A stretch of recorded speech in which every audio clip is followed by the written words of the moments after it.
bow your heads and pray. Lord, we come to you this evening during this season of joy and anticipation, thanking you for all of the blessings that you've given us. We ask that you continue to bless and watch over our water system and its members. We ask that you watch over our meeting this evening and guide our hearts and minds to make decisions that are in the best interests of our members. We ask that you watch over and protect all of our military men and women who are serving both home and overseas during this holiday season. Protect them, keep them safe as they work to keep us free and safe.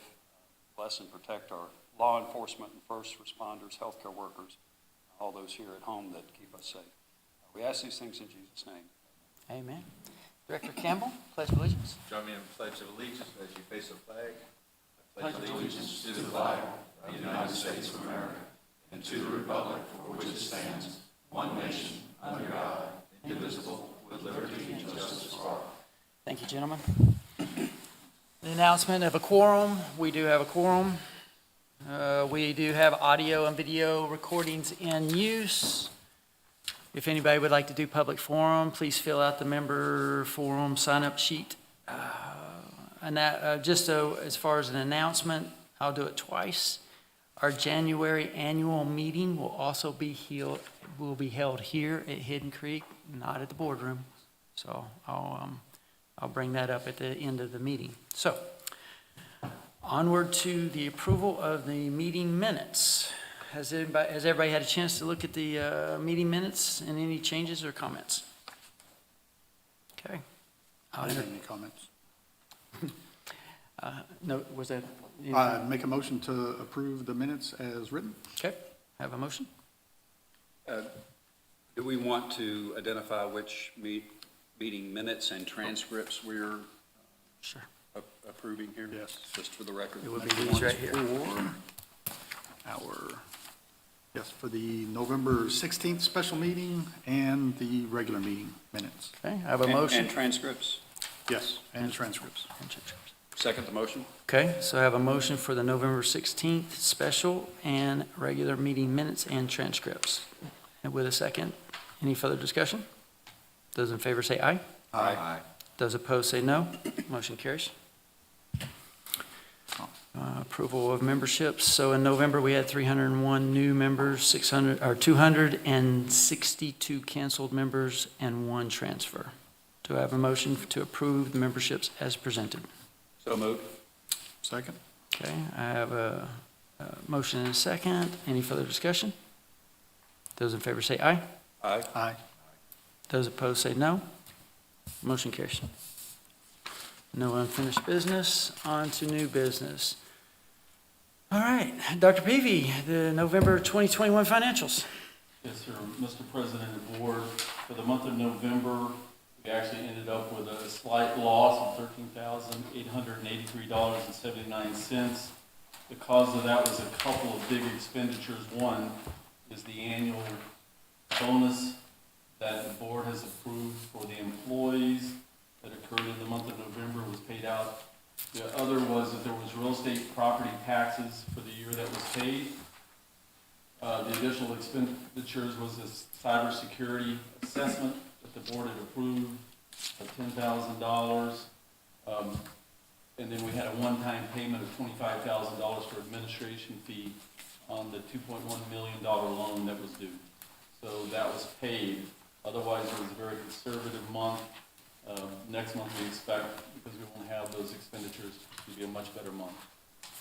Thank you. So Director Thiel and myself, we had our monthly meeting to discuss the November budget and financials that we do every month. And actually, again, all the board members here and Bill Thiel as well, we've been in Dr. Peavy's office going over the budget, so I'm sure many of you have actually seen the monthly financials. But as Dr. Peavy mentioned, those were kind of the outliers. We would have been positive except for the one-time fee there. So overall, a decent month. Any questions from the board on November 2021?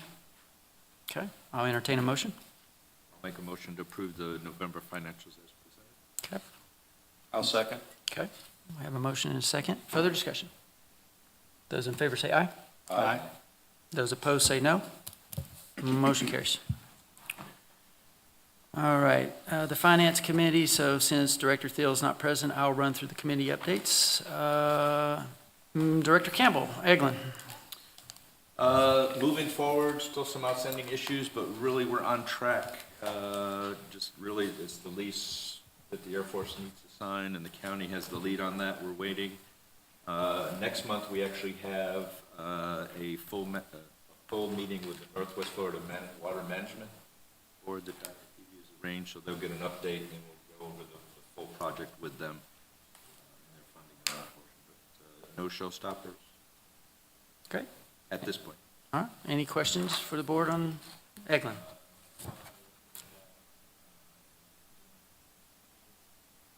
No.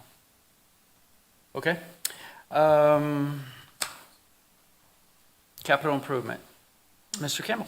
Ditto, staff did a good job of forecasting the money's being spent as it's needed. Still looking forward to some major shifts, but it's all on track. Okay. Bonds, Director Miller. No update from the Bonds Committee at this time. There's not a immediate need for bonds. Thank you, sir. And no further comments on the budget since I just went over that. All right. Any other comments on the committee updates? Very good. Canvassing Committee, Dr. Peavy. Yes, sir, Mr. President and Board, as you know, prior to the elections, a canvassing board is usually put together that consists of the CEO, legal counsel, and a voted on board member, so that the board would need to select somebody to sit on a canvassing committee. You have in a folder at your seat there what has happened in the past and what those kind of guidelines and parameters are that this canvassing committee performs. So the board would need to select somebody or nominate somebody to sit on that canvassing committee, myself and legal counsel to go through. Dr. Peavy, can you give a quick update for the members that don't have that of what the canvassing committee will Oh, yes, what they do is they review, the first thing they do is review the candidates and the packages that are submitted with outside counsel to coordinate to make sure that that's acceptable. The second thing that they do is that we sit and we go through both the absentee ballots, the votes that are cast on the day of, to certify that they're correct, they're appropriate, and can be counted. Thank you. So I believe the board, we're here to appoint a board member for the canvassing committee. Since three of us are running, I think I'd like to nominate Mr. Mark Miller to be the member of that. Okay. Mr. Miller, would you accept the nomination? Yes. Okay. All right, I have enough. I'd second the motion then. All right, Don is second. Any further discussion? Those in favor say aye. Aye. Aye. Those opposed say no. Motion carries. Thank you, sir.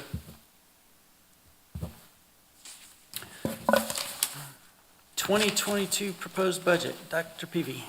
Yes, sir. Again, Mr. President and board members, during the last board meeting, this proposed 2022 budget was put before the board for consideration. Over the past week, last Thursday and again yesterday, we sat with the various board members, each one of those that are present today, as well as Director Thiel, went through the 2022 budget to answer any questions and get them comfortable with it. The first thing that I would put out there so that the public knows and the board is fully aware is that with this proposed budget, there is no rate increase proposed to meet this budget for the 2022 year.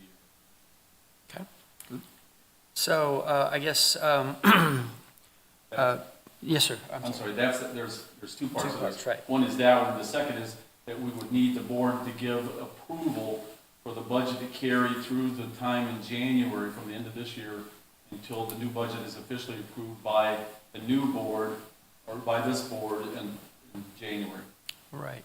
So the boards, we're looking at two separate motions. I guess one is to discuss and approve the proposed budget, and then two, how do we continue into January? So just wanted to bring that up. Is that correct? It's a preliminary approval for this 2022, and then it's officially approved in January. So Roger that. So just for clarification, sorry, Mark. Oh, You're fine. So even though the COLA for 2022 is up 5.9%, and the projected inflation is 2.3%, there's no rate increase for. there's not a need for a rate increase, absolutely. Got Okay. And the CPI, last year we were approved a CPI adjustment of 1.2% per year. We're going to forego that as well? Yes, sir. We believe that we have the resources available to meet those requirements in this budget. Better rate increase. Okay, the next question I have, I think we have two options. We have an option of using the 2022 proposed budget in a temporary basis from January 1 until the new board formally approves it, or we can operate under our current budget until then. And so does staff have a recommendation or a preference as to which would be? It wouldn't be the new board, it would be this board, but at the January meeting, right? It's the January meeting, yes. Right, That's so it's correct. not Well, before the election. That's right, yeah.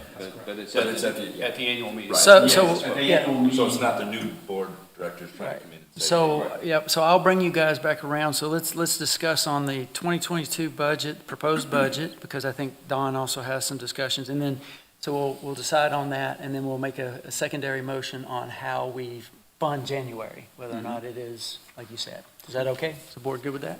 Yep. Okay. Do you have anything else, Director Miller? No. Okay. So Director I'm O'Neill. glad to hear wouldn't be any rate increases. And so, mentioned last week when I went over it, I mean, the 6.6%, the CPI, is still an issue for me. I understand the number and where it came from, but part of that number, I'm looking, Bureau of Labor Statistics. I mean, a part of that is a large increase in the energy pricing over the last year that was a result of the year before, it went down 7 to 15%, depending on what you're looking at.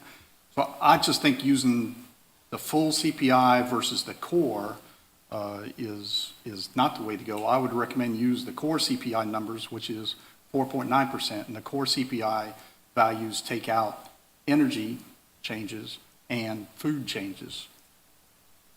Supposedly, because they're not cyclical and they're not necessarily driven by policy and they're hard to project sometimes.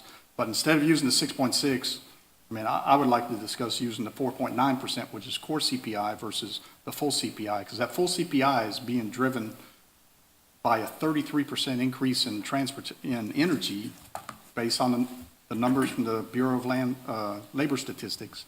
And I don't think we should allow Fuel that. the pumps and fuel the vehicles and generators and all, that's energy, right? So you're saying for next year? Yeah, for You next want year's staff budget. to look at that? No, I'm saying for this year's budget, I'm saying instead of using 6.6 as the CPI increase, using 4.9. Because last year, I'm willing to bet that when energy was declining by either 7 or 15%, depending on which sector you look at, we didn't take that away from the budget. And I wouldn't propose that we did. I'm just saying that this cost of living over the past year, some of it is an anomaly because of the pandemic that went through, and energy in particular took a hit. Energy and transportation and gasoline. Nothing else. It's just, the numbers don't show anything else declining, just those three areas. And so, but CPI is driven by how much has that changed in this past year. So we're going from a time when we lost 7 to 15% to what it is now. So we're making up that extra amount that was reduced. That I don't think we should do that. I would like us to change that. Instead of the 6.6, use the 4.9. Again, the 6.6 is the CPI, Consumer Price Index, and all the variables that go into that, all of them. The core CPI, which is 4.9, is all of them minus energy and food. I'd say we are not a consumer of food necessarily, but energy, we absolutely are. Absolutely. And Gulf Power is projecting a rate increase in January, so, all of our facilities that rely on electricity to operate are going to be seeing that rate increase. Or, all the trucks that are out on the road are having to, pump gas in at over $3 a gallon now. So, I'm inclined to go with the 6.6 just because of the energy portion of that does affect us. Okay, then I'm not making the point that I think I'm trying to make, or At least I don't believe so. To me, the energy portion is, can't think of the right word, but it's overblown. Because during the pandemic, those prices went down. And the percentage that it goes up, and all the CPI is based on a percentage. So the percentage increase is, how much did it go up over the last year? And as far as I'm concerned, we didn't take advantage or have the result of, when the prices all dropped, we're making all that time up and we're gonna pay for it, and I don't think we need to. I don't think that's I don't think that's an effect we actually experience. But we're A also full looking forward 33%. to the future here of this year coming up. Inflation is expected 2.3%, because if we're out of this and we're moving forward. So staff, comments on, The reason that we came up with this was we did divide this into a CPI and a cost of living. And what we said was, based upon the inflation rate that we saw going through the third quarter of 2022, this was an appropriate amount, because nobody expected the Omicron virus to occur, and that's where you're saying it's going to decline, but we don't know how long that effect is going to last. What we've seen from the government ratings, and that's all we have to go on at this point, is that there won't be any decline in any of the pricing until going into the third, even the fourth quarter. So I'm not saying anything's declining. So my message didn't get across. I'm not saying anything is declining. I'm saying the 6.6 CPI for the year 2021, all the factors that go into that, all of them increase. But we start, energy and transportation and gasoline in particular, they declined during the pandemic. They just tanked, okay? But now they've raised up, and the percentage that we raised up over last year included the price drop because nobody was traveling. So it's not an increase just from, it's not the normal increase or the constant increase or the smooth increase that we had on all the other variables. It's an anomaly. We had a pandemic and people stopped traveling, so prices just dropped. It's just a snap the line on a certain date. This was the gas price, this was energy cost. How much is that increase in the last year? And I'm saying it decreased the year before, so now we're paying, to me, we pay double if we go with the 6.6%. Has ever decreased. okay. CPI didn't decrease. I would like to comment that CPI calculation is not a snapshot, it is a chain-weighted index. It is referenced back to a constant, I know I'm just saying, but if you're gonna bring up parts of the CPI, it is referenced against a absolute dollar, not previous dollar, so to speak. It's not referenced against last year's prices, referenced against the slope of change in prices. So that percentage is a forecast, and to be honest with you, anything we say here is a guess. You have to take into account that if you produce energy, you take energy completely out of it, you still aren't mitigating the fact that most of what we use needs petroleum products to be made, the linings, the chemicals, how they get to us. Our budget is full of petroleum distillates, petroleum originated, which is the energy sector. So I think taking that out isn't really energy. It's the petroleum. When they talk about energy, they're talking about cost of crude and so forth, but that filters its way through the CPI in a lot of different ways, through the manufacturing process, what it takes to create the products we use. It isn't just solely the gas we put in our car, which I understand your point. And if you just say that, well, year over year, what was the rate of increase, that might be a true statement.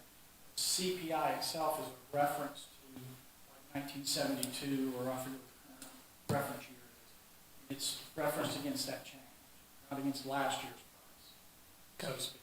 So I would argue that the tables I have show the changes over the last year, and based on the increase over the last year from whatever the root time was, whatever the snap in the line, that's not the snap in the line I was talking about.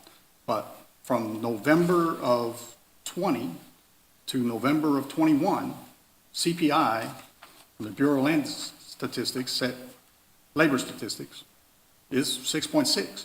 Core CPI, which doesn't include energy and food, is 4.9. And then they go on with the table of, well, how much did energy go down? So energy was down 7% the previous year, and gasoline was down 15% the previous year. So, to me, we're paying, or the CPI is overly influenced by this massive change in the energy price from one year to the next because we started traveling. And as Joe said, if I heard correctly, right now, inflation projections for next year, even the way things are right now, is 2.3%, not what we're doing right now. We just had So- an inflation rate this past month, you did 4.7. So. Okay. we Yeah, did for this raise month, it went up all 4.7%. these Created trillions and trillions of dollars in the economy through PPP and COVID stimulus and so forth. The money didn't go away. It's more dollars chasing less goods. If anything, the forecast is for higher CPI. There is an abundance of dollars with less production capacity in every industry. So are you saying the 2.3% that Joe mentioned is incorrect? I'm saying that the last one I just saw on a particular in-transit month computation, including those, was in a month as high as it's been in 40 years. So it was a headline like 3 days ago. So Well, that's if- in these numbers, that this month, it went up. Yeah, it's gone up the last 3 or 4 months more than it has in a very long time. And I guess if What I were you could, gonna say, Mike? yeah, I was just going to summarize. You're making a recommendation of something other than 6.6. Yeah. Staff has made a recommendation of 6.6. Is the board interested in the discussion of anything other than 6.6? Because what we have in the budget is 6.6. Well, I was going to say, and I go back to what Dr. Peavy said. Is this a 6% raise on my water? No, sir. No, sir. So however you got your calculation, you made the budget work, and that's, at the end of the day, do I pay $106 or just $100? So regardless of what calculations you use to get us to the budget, there's no impact currently on our members, is what I heard you saying. That's correct, sir. And So developing a budget, you have to go from what your projected expenses are going to be and what your projected revenues are going to be. And like Ty said, it's some of it's a guess, you're trying to figure out what is it going to be. But, Well, let me finish. Well, with Can I all due finish? respect, I don't need an education on how to develop a budget. Okay. What goes into it. Can I finish what I'm saying? Go ahead. All right, so this is just our best guess of what the numbers are going to be. And fuel is just a very small part of our budget. If you look at some of the other expenses that we have, one of the biggest ones is labor and wages. And just in Florida, the minimum wage went up, 20% this year, and it's going to go up another $1 an hour at the end of next year and another $1 an hour after that. We've got to account for all that. Even though a lot of our employees aren't minimum wage, they expect to be making that much more than minimum wage as that goes up. If we want to retain employees, we've got to be willing to pay them that. I looked at the cost of chlorine, which is one of our biggest expenses, and that supply chain is causing the cost of chlorine to be like 50% more than what it is. So there's so many different parts of the budget that all add up to that 6%, and I think the 6% number works and it balances the budget with the expenses that the departments are projecting they're going to have. You, sir? So I'd like to respond to that. One, as far as I'm concerned, this budget is not our best estimate. The 6.6, my understanding, the 6.6 is the CPI number that we use for this, cost of living or CPI, one or the other. Is that a true statement, Ty? Did we know going in? Combination of COLA and CPI, that's my. Okay, so it's not driven by our developing spreadsheet to say, this is what I think we're going to pay next year. I mean, we knew what CPI was, and we used that for an estimate as to what we're going to pay. How could you estimate what you're going to pay next year without using the CPI? Well, you get quotes from people, for one. But we've done that. But my point is, this isn't an estimate. It's not like we're making a best guess. We're using a number that came from the government saying, this is how it's going to change. I'm just saying we should use a different number than the full number. That's So, and I mean, ultimately, from what I hear, you're wanting a different number. The board here, I get the feeling that, in other words, you've heard your say, is the board interested in using a different number? If not, the discussion is, are you comfortable with the budget as it is with the 6.6 is where we're at? I'm comfortable as is. If they've done their numbers and they can make the budget's a projection, they can make it without a cost increase to members, regardless of whether they put 6% or 25%, I'm good with Mark? that. I'm ready to make a motion that we approve this budget as presented. Okay. I'll second the motion and just say that at this point, it is just a proposed budget, and it will be formally discussed and approved at our annual meeting. So at this point, it's, we can approve it all day, but the annual meeting will be the actual determination of, is this budget the one they're going to use for the year? Okay. Now, you had said you would be ready to make a motion. Okay, I made a motion. Okay, that was. I made the motion, I I'm just ready. I wanted to made make the sure motion, you- we approve this Okay. budget, the 2022 budget, as presented. Okay, and Mark seconded. I second. Now will be further discussion. And the motion is to do what with the budget? Just, Move forward with this budget as presented. I still don't understand why we're approving it now and then have to vote on it again in Because the January. but bylaws- I'm- the bylaws I'm okay with that. The motion was we Okay. use this budget as presented. Okay. all right, So this is, all right? All right, any further discussion? Nope. Good discussion? All right, those in favor say aye. Aye. Aye. Those opposed? no, Motion carries. Yes. The second part of that. So the second part of this is now we need to decide whether or not we're going to use the current budget to fund January, or do we want to use the 2022, which I think we kind of decided we wanted to use current. We didn't know what. As far as for accounting purposes, can I just ask, does that make any difference on our accounting side, whether or not we carry over the 2021 budget and operate until the annual meeting? Our fixed costs, so to speak, are going to creep and amortize and move, and wages aren't going to change. There are no real drivers in this month. In that interim period, it will be against what you guys are discussing, how we will manage moving forward in that period. No, there's no different accounting treatments during that 3 weeks or however long it is in January. Okay. Do you have any questions on how we're doing this? Or? I guess my only question is, can we legally use the one for next year yet Right. versus the current Because one? it's not technically even approved, right? That's my question. Just like Congress. I'll make a motion to approve, use the current budget until same pricing, I don't know if I say spending levels or Yes, sir. however it does, until the Okay, so you have a motion to use the current budget for, current 2021 budget. I'll Okay. second that. Don seconded that. Further discussion? All right, those in favor say aye. Aye.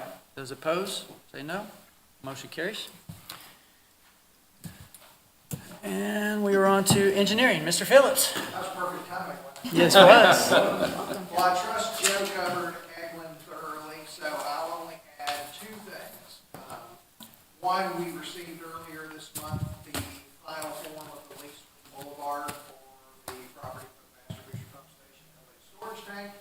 It all looked good except for one exhibit that outlined the lease, and for a couple of minor changes to that, which I don't think it's really just a change from a preliminary site plan to one that was actually approved by the county, so I don't think you're gonna have an issue with that. So I would expect that to be executed in the first part of January, which will start our time frame for doing the design and the permitting to make sure that we use the problem. And then the other thing is just to follow up again monthly on the I&I. You'll notice that we have come from a peak I&I of 500 and something thousand gallons a day in September to, I think, 2 something last month, to 47,000 gallons. 247. 247 last, and 40 something this month. So that's a good, strong indication that we've made some headway in the I&I. Still a lot to be done. We don't want to see those 500,000 gallon a day monthly averages like we did in September, but the fact that we recovered so quickly is really good. Excellent. Any questions from the board on engineering? All right. Well done. Thank you, sir. That leaves us then, we will be member forum, and I have no one that's signed up for a member forum. Again, so before we adjourn, I'll just make the announcement, we will be having our January meeting here at Hidden Creek, January 18th. All right, I'll entertain a motion for adjournment. So moved. Okay, I got a motion by Don, Second. Mark second. Those in favor say aye. Aye. Meeting adjourned. Good job.